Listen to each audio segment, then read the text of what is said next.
Hi friends, नमस्कार सर्वांना. नागपंचमीच्या खूप खूप शुभेच्छा तुम्हा सर्वांना. कशा आहात तुम्ही? बरेच असणार. मी पण बरी आहे. तर आज आहे नागपंचमी आणि बाहेर पहा किती पाऊस सुरू आहे. खूपच पाऊस सुरू आहे. सकाळपासून नाही, रात्रीपासूनच पाऊस सुरू आहे. पण रात्री कमी होता, आज सकाळपासून वाढला आहे पाऊस. खूपच जास्त पाऊस येत आहे. बाहेर निघायची काही फुरसत नाही. सकाळपासूनच असा धो धो धो धो बरसत आहे. बाहेर काही निघू नका म्हणताय, घरातच राहा. आणि यांनी बघा घरात का करत आहे, एवढ्या मस्त्या करत आहे दोघंजणं. असा कल्ला करत राहा लागते यायच्या मागं. असं डोकं दुखून जाते यांच्या मागं कल्ला करू करू.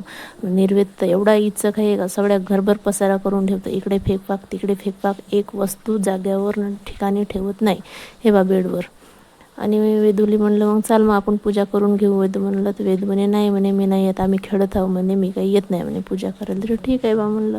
मग मी पूजा करून घेतली देवाची आणि नागदेवाची पण पूजा करून घेतली.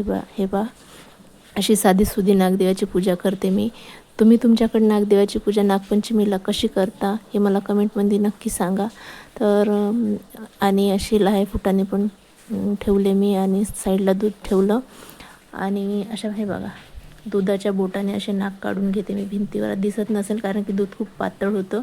घट्ट दूध राहिलं तर चांगले दिसून पडते. तर अशा प्रकारे मी नागदेवाची पूजा करून घेतली आणि साईडला दूध आणि लाहे फुटाणे ठेवून घेतली. वेदिकाच्या पप्पाला म्हणलं तुम्ही पण पूजा करून घ्या. त्यांनी पण पूजा करून घेतली. आम्ही सगळ्यांनी पूजा आरती करून घेतली आणि मग नंतर वेदिकाच्या पप्पाने फोडलं नारळ. हे बा मी आणले ओलं नारळ सांगितलं होतं, पण यांनी सुकच नारळ आणलं. जाऊ दे म्हटलं काही हरकत नाही. मग आम्ही प्रसाद घेऊन घेतला.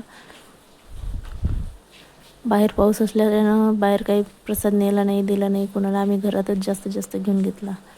हे बा हे घ्या प्रसाद, या प्रसाद खासाठी. तर अशा प्रकारे आम्ही पूजा करून घेतली सर्व. तुम्ही नागपंचमीची पूजा कशी करता, कोण्या पद्धतीने करतात हे मला कमेंटमध्ये नक्की सांगा. आणि माझा ब्लॉग आवडला असेल तर लाईक आणि शेअर कमेंट नक्की करा. Bye bye.